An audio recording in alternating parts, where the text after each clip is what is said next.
A Cajun Pig Tale.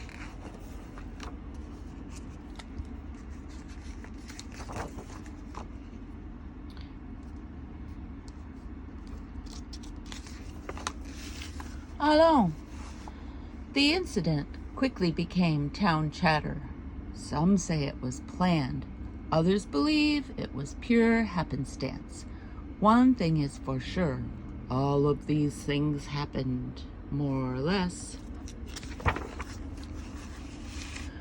Hurrah was a happy little Cajun cochon who lived in a cabane on the edge of Bayou Barbu. He had a garden in his backyard chock full of herbs and vegetables. He loved to cook. And you might have guessed he loved to eat too.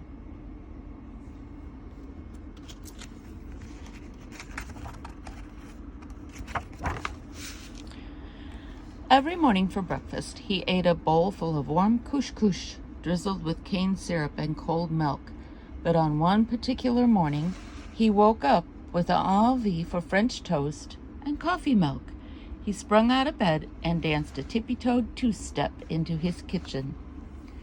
He took a peek inside the coffee can. It barely held a pinch of coffee.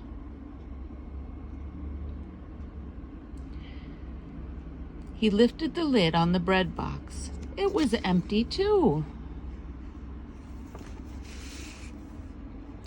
Hurrah took a deep breath and sighed. Magali, this little cochon needs to go to the market. He quickly brushed his teeth and washed his face. He grabbed his favorite purple vest, the one with the big yellow buttons. And then he put on his favorite straw hat. He tucked a clean handkerchief into his vest pocket, and he was merrily on his way to the market. Hurrah was trotting down the street when he saw his neighbor, Parasol, slouching across the swing in the front porch. He waved to the motionless Bump on the swing. Bonjour, Monsieur Parasol. Comment ça va? Parasol answered, là-bas. Where are you going so early this morning? I'm on my way to the market, said Hurrah. I have an envie for French toast and coffee milk. Would you like to come with me? No, mon ami, that'd be too much trouble, snorted Parasol. This little cochon is going to stay home, but make sure you buy extra bread and holler at me when you get home. I like French toast, me too. Hurrah quickened his pace and shook his head. Ça finit pas, he mumbled to himself. You see, Parasol was the talk of the town. His bad manners never ended. He was always acting like a couillon. His neighbors were fed up with his silly antics.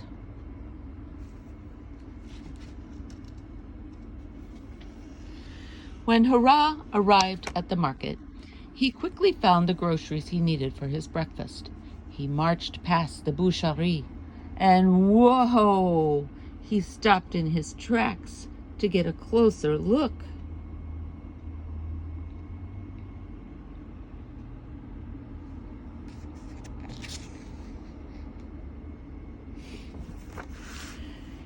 He smiled at the butcher and said, This little cochon is going to have some roast beef, please, sir. The butcher smiled back and said, Ma tonnerre, I think I've heard that somewhere before.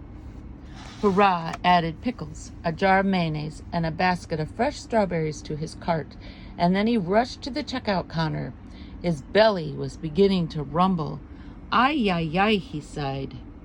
A sensible little cochon couldn't let that happen, so he walked faster. Parasol dilly-dallied on his messy porch while keeping a lookout for Hurrah. He dashed out of his swing faster than a wild rabbit when he saw Hurrah turn the corner. In a flash, Parasol was stretched out his stubby snout over the fence. He reached for Hurrah's sleeve and pulled him closer. Hurrah clutched the sack of groceries close to his chest. He tried to step away, but his vest got caught on the old rickety fence. Parasol took a slow, deep sniff and then exhaled a loud "Kia!" when he spotted the package of roast beef. "Give me that roast beef," said Parasol. Hurrah gritted his teeth and said, "You little cochon shall have none."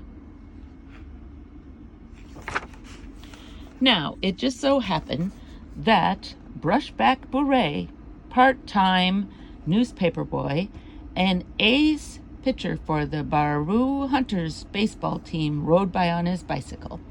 With a quick flip of his wrist, Beret torpedoed the rolled-up newsprint past the sidewalk and made a direct delivery between Parasol's bulging eyes.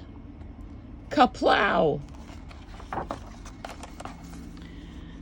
Parasol's legs wobbled and he slid to the ground. "Pooey, I feel sleepy. J'ai envie de dormir," he said. Hurrah reached for the clean handkerchief in his pocket and dabbed it across his sweaty brow. He leaned over the fence for one more look at Parasol and said, "Eh, monsieur, j'envie le pain perdu et un café." Then he took a pickle out of his grocery bag and placed it on the fence. Parasol was going to be hungry when he woke up from his nap. That was a guarantee. Finally, Hurrah was on his way home to make French toast and coffee milk for breakfast. Very soon it would be time for lunch. A true Cajun cochon was always thinking about his next meal, and a roast beef sandwich with a glass of strawberry punch sounded just right. And wouldn't you know, Hurrah, the happy Cajun cochon, clicked his feet and skipped down the road singing "Wee, wee, wee" all the way home. C'est tout. There's the recipe for French toast. This is the author. She is Cajun. And that's the illustrator. And that's the story of the Cajun pig.